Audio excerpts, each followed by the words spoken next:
The mayor of Rochester Hills, Bryan Barnett, who now joins us on the Oakland County Megacast. Mayor Barnett, thank you for being with us today. Hey, thank you for having me. Appreciate having you on. How are things going in Rochester Hills?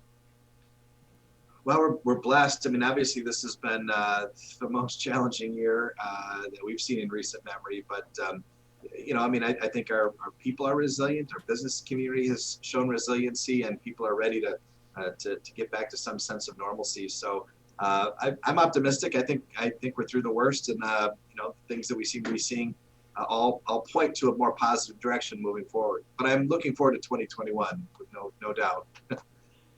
Mayor, I think we all agree with you on that one as well. Going into the winter months, are you concerned for some of the businesses and restaurants that, without that additional foot traffic and not being allowed to be at full capacity, that it could hurt their bottom line and possibly even shut down? Yeah. Oh, it's a massive concern. The small business community has been decimated this year, and there's a few things that have helped. I mean, there's been some federal government support, and that needs to continue if we're going to keep sort of Main Street humming. But you're right, the change of seasons means that so many folks are relying on outdoor seating and the extra capacity. Like in a city like Rochester Hills, we changed all of our ordinances to allow for more flexibility and ultimately much more outdoor seating. That really goes away. You're not going to eat a burger in the 21-degree weather for lunch. So we've got to find ways to continue to protect our people, but ways that we can get more folks through higher capacities in restaurants. The numbers have been good lately. So I'm hopeful that those metrics will continue to allow us to support small businesses, because they're certainly going to need it. The road is not over yet for them. Mayor Bryan Barnett with us on the Oakland County Megacast. He is the mayor of Rochester Hills. What sort of things are being discussed at the city level in terms of providing that support to these businesses as we're getting close to those colder months? Earlier on in the pandemic, as businesses, particularly restaurants and retail, were starting to reopen, we saw a lot of municipalities provide expanded space outside, whether it be on city streets that were then closed down or sidewalks to allow them to expand outside. Is there any discussion of what can be done from the city level to potentially help these businesses in the colder months? Yeah. Well, one of the things that's been interesting through a process like this is you sort of learn along the way. No one opens up the playbook and says, how to deal with a pandemic month 5 or month 6. So you're kind of walking through this together.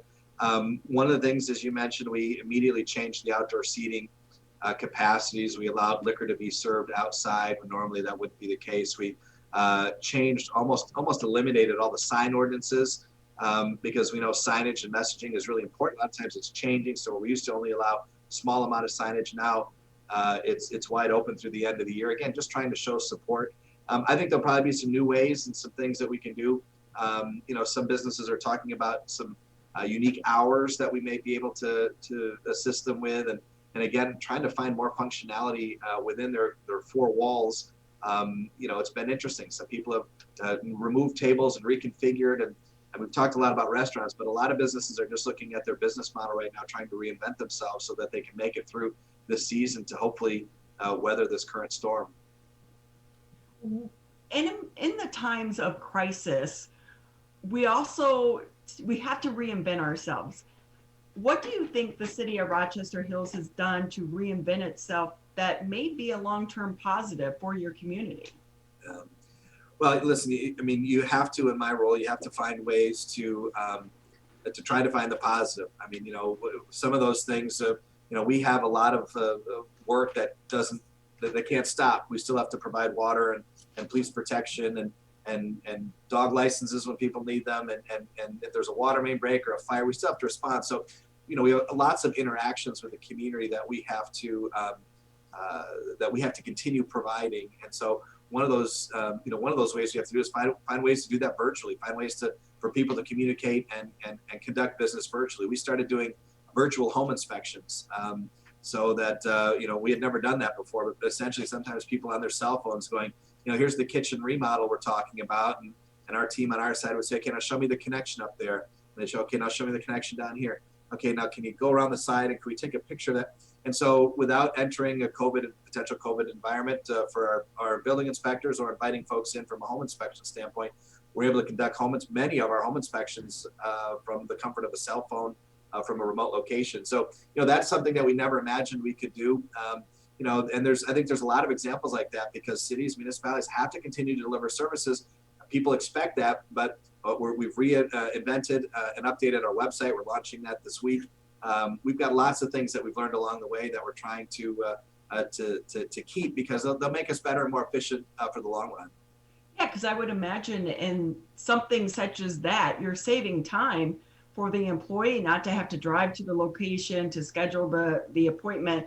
Being able to do it over a cell phone definitely is so much more efficient with their time. Talking about employees, what is your budget looking like right now? Yeah, it's a good time for that question. My budget goes up before the city council for a final vote on Monday. It's about $160 million. When you're talking more about the budget, you sort of look at a couple key factors, a couple key areas of potential weakness. For us, if you look at when COVID hit in mid-March, we recognized that potentially up to a third of our budget was at risk, a third. And that third comes from the loss of revenue from sport field rentals to building permits going away to state shared revenue to Act 51 gas tax money. Now, the initial revenue losses are still going to be pretty significant for the city. Fortunately, the most recent information suggests that the state shared revenue is going to be just about made whole. Act 51, how many miles people are driving, is down a little bit, but it's recovered quickly. So I think, if you were to ask me this question on April 1st, I'd have been very dire. I would have said a third of our budget, 32% of our budget is at significant risk.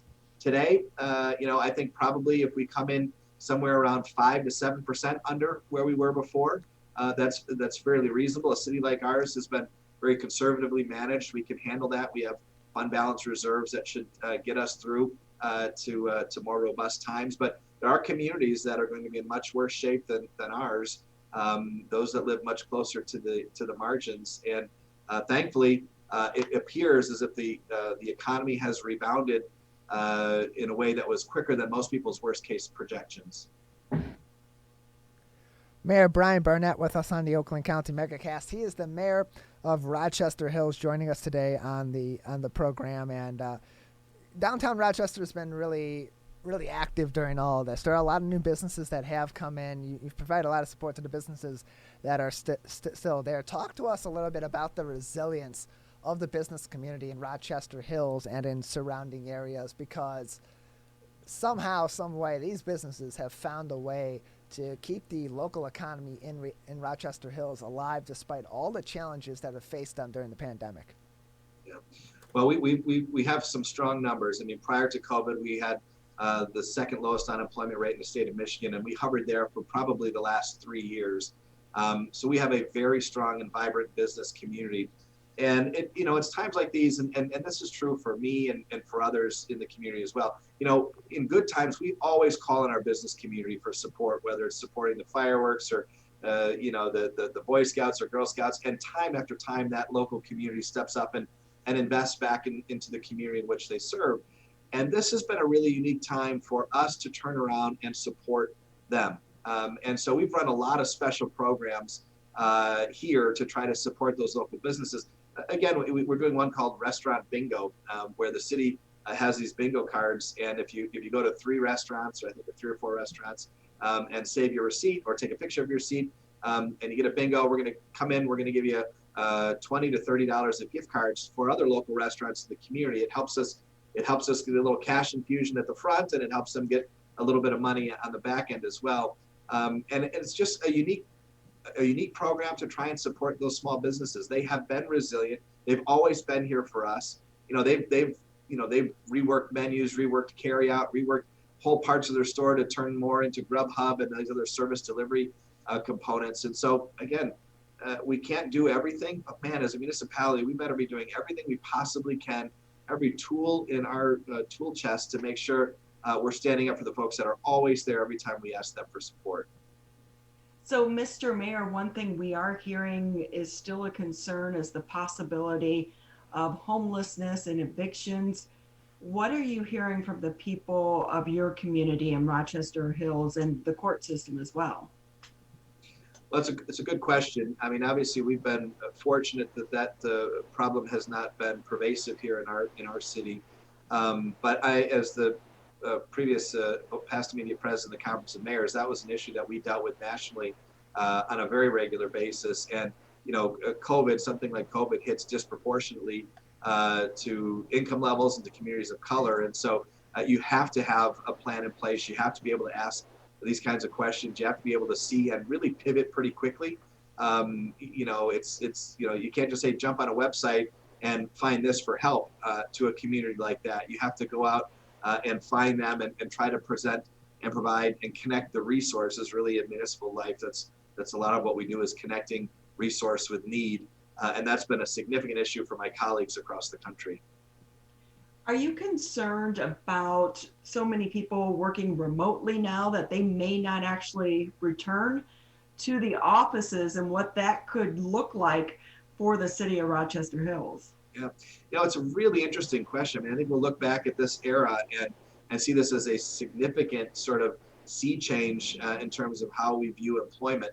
On one side, you have folks going, man, I love the flexibility of working at home. I no longer spend 42 minutes in commute from Rochester Hills to Wixom. And it's more time I get to spend with my family. On the other side of that, my dry cleaner tells me that his business is down 50% because people aren't wearing sport coats and getting their clothes cleaned like they usually do. I was just talking to a significant developer who had an office project that was getting to move forward, and said, listen, I don't think there's going to be need for office space the way there is currently. I need to reconfigure this into light industrial, into some other things that we think have a higher need. So, there'll be winners and losers in this. I don't think, people working from home is necessarily a bad thing. I mean, one of the things that, from my standpoint, as an employer of hundreds and hundreds and hundreds of people, I want them to have a healthy home life work balance. And if this is helpful for that, and we can still accomplish the tasks that we're required to accomplish, I'm not opposed to introducing components of this that might stay more permanent. But we do have to be mindful of the fact that this will change for a lot of folks, and a lot of their income streams are going to be severely hindered if this is sort of the new normal. Mayor Bryan Barnett from the city of Rochester Hills with us on the Oakland County MegaCast. Just a few more minutes with you, Mr. Mayor, before we have to let you go today. Is there anything else that you'd like to discuss about what's going on in Rochester Hills, or any other subject matter that we didn't touch on today? Yeah. Well, listen, we've by the way, I was born and raised in West Bloomfield, so I'm old school from your neck of the woods. I'm so proud of our community. I just gave a speech to 10 or 12 new employees this morning about all the things that are happening here. Quickly, one that's probably most regionally important, we're building a new park called Innovation Hills. We just broke ground on a $3.5 million playground. It's going to be the coolest playground in Southeast Michigan. Our park currently has the only glow-in-the-dark sidewalks anywhere in the Midwest. And so it's this really cool place for people to come out, experience nature, get out of the rat race for a little bit, enjoy our boardwalks. And so love to invite your listeners, viewers, and friends to come out to Innovation Hills in the city of Rochester Hills, because it's a really cool, unique place to recreate. And as people are looking to find more things to do, kind of unique events with their kids and family, this one should be on your list. Well, Mayor, we thank you very much for being with us today.